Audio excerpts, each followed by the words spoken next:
Large events are coming back, and extroverts love that, and introverts usually do not like it, either because it makes them feel exhausted or large events make them uncomfortable. Sometimes it's a little bit of both. Today I'm going to talk about 7 ways that introverts can better handle large events without feeling exhausted or so uncomfortable. My name is Antoinette Griffin, and my videos are all about confidence, communication, and charisma from an introvert's perspective. And even if you're not introverted, this will hopefully help you better understand those introverts in your life. Number 1, if the event is long distance, then use the travel time as your solitude time. Protect it however you can. If people are carpooling, maybe you're better off not carpooling with others. If people are flying, maybe you're better off booking a separate flight than the other people that you're traveling with. Anything to really protect that alone time on your way to the event is going to help a lot. And if you are having to travel with others, then let them know ahead of time that you're gonna get caught up on some podcasts or audiobooks, or let them know that you're just gonna close your eyes and rest for a little bit. That way you still get some alone time where you don't have to be on. Just make sure and let the people that you're traveling with know so that they don't think you just don't want to interact with them. Number 2, when you get to the event, try to go into wherever it's being held, the room or the auditorium, wherever. Try to get there early. And if you can even go in before it even starts to just actually see the empty room, that will take some of those uncertainties out of it. And you'll feel a little less uncomfortable when you walk in the very first time. And when you do walk in to enter the event itself, get there early as well.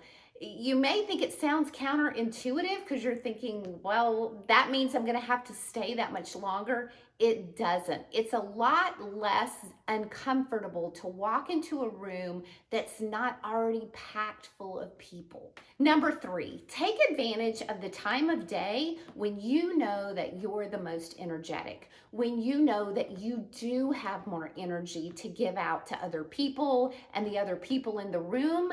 Just that social energy, make sure and be present during those times. Not only will you be giving more energy out, but you will feel less depleted on the inside. Number 4 is when you're walking to a large event and you may feel uncomfortable or you're already feeling exhausted, slow down your pace. A lot of times when we feel uncomfortable, we tend to pick up our pace and walk quickly because we're trying to get to the seat we're going to sit in, or we're trying to get to the area where we need to be. However, when we do that, we're exhausting ourselves even more. So if we just slow down and we're more intentional, then it's going to tell our brain that we are calmer. This is going to send a signal to other people too. It's a signal of confidence. When you walk with energy, but not hurriedly, not like you're trying to get from one spot to the other. You're walking more slowly, more purposefully, with more intention. Before I forget to number 5, if you like this video, I hope you will press like, and I hope you will subscribe for more videos like this. Number 5 is sit strategically. Now, a lot of times, introverts or people who are uncomfortable at an event just automatically sit at the back. But what happens, you're sitting at the back, so there may not be as many people, but you're looking out and there's this huge number of people. So it still sends that message to your brain that this is a big event. Instead, I recommend sitting on the side. If you think about it, in any kind of large group, there's always a fewer number on the sides. That way you can sit up closer to the front. You can be more engaged with what's going on at the stage or at the front of the room. It's not going to be as crowded, and there's not going to be as much noise when everybody in the room is talking.